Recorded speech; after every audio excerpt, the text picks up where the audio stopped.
Hello friends, welcome to Lakshmi kitchen. આજે હું તમારી સાથે શેર કરવાની છું ગરમીમાં ખાવાની મજા આવે એવી મેંગો ગુલ્ફી. ખૂબ જ ઓછી સામગ્રીમાં ગેસ ચાલુ કર્યા વગર બનાવીશું. તમે આ ગુલ્ફી વ્રત કે ઉપવાસમાં ખાઈ શકો છો. તો ચાલો બનાવી લઈએ એકદમ ટેસ્ટી ઠંડી ઠંડી મેંગો ગુલ્ફી.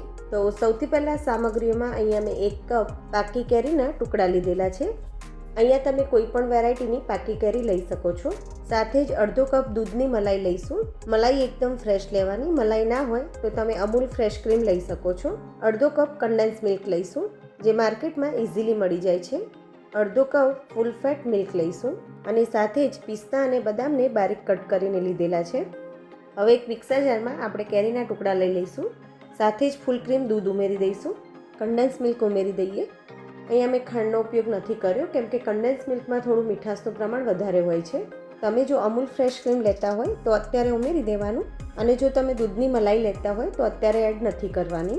પહેલાં આ ત્રણેય વસ્તુને આપણે એકવાર બ્લેન્ડ કરી લઈશું, પછી જ મલાઈ એડ કરીશું. અને તમે જો આ ટાઈમે દૂધની મલાઈ એડ કરી દેશો તો એમાંથી બટર અલગ થવા લાગશે. તો અહીંયા તમે જોઈ શકો છો એકદમ સરસ રીતે બ્લેન્ડ થઈ ગયું છે. હવે આમાં આપણે દૂધની મલાઈ ઉમેરી દઈશું અને માત્ર 1 થી 2 સેકન્ડ માટે મિક્સરને ચલાવીશું. એનાથી વધારે મિક્સરને નથી ચલાવવાનું. તો મેંગો ગુલ્ફીનું મિશ્રણ આપણું રેડી છે. એમાં પિસ્તા અને બદામની કતરણ ઉમેરી દઈશું. ડ્રાયફ્રૂટને સારી રીતે મિક્સ કરી લઈએ. તમારે ડ્રાયફ્રૂટ એડ કરવા હોય તો કરવાના, નહીં તો એ બિલકુલ ઓપ્શનલ છે. હવે ગુલ્ફીના મોલ્ડમાં મિશ્રણને ભરી દઈશું. તો થોડી જગ્યા રહે એ રીતે ભરી લેવાના. ગુલ્ફીના મોલ્ડ ના હોય તો તમે ચાના પેપર કપ આવે છે એમાં પણ ગુલ્ફી બનાવી શકો છો. અહીંયા મેં બધા જ મોલ્ડ ભરી લીધા છે. હવે મોલ્ડને ઉપરથી કવર કરવા માટે ફોઇલ પેપર લઈ એના મેં આ રીતે ચોરસ પીસીસ કરી લીધા છે. હવે આ રીતે આપણે ફોઇલ પેપરથી કવર કરી લઈશું. પછી નાઇફની મદદથી આ રીતે વચ્ચે કટ લગાવી દઈશું અને સ્ટીકને આ રીતે સેટ કરી દઈશું. આ જ રીતે અહીંયા મેં બધા ગુલ્ફીના મોલ્ડ તૈયાર કરી લીધા છે. હવે આને આપણે ડીપ ફ્રીજમાં આખી રાત માટે કે પછી 6 થી 7 કલાક માટે સેટ થવા મૂકી દઈશું. અહીંયા મેં બધી ગુલ્ફીને પૂરી રાત માટે સેટ કરી લીધી છે. તમારે જેટલી ગુલ્ફી ખાવાની હોય એટલી ગુલ્ફી તમારે ડીપ ફ્રીજમાંથી બહાર કાઢીને આ રીતે 2 હથેળી વચ્ચે ગુલ્ફીના મોલ્ડને તમે 1 મિનિટ જેવું રબ કરશો એટલે ઇઝીલી મોલ્ડમાંથી ગુલ્ફી આ રીતે બહાર નીકળી જશે.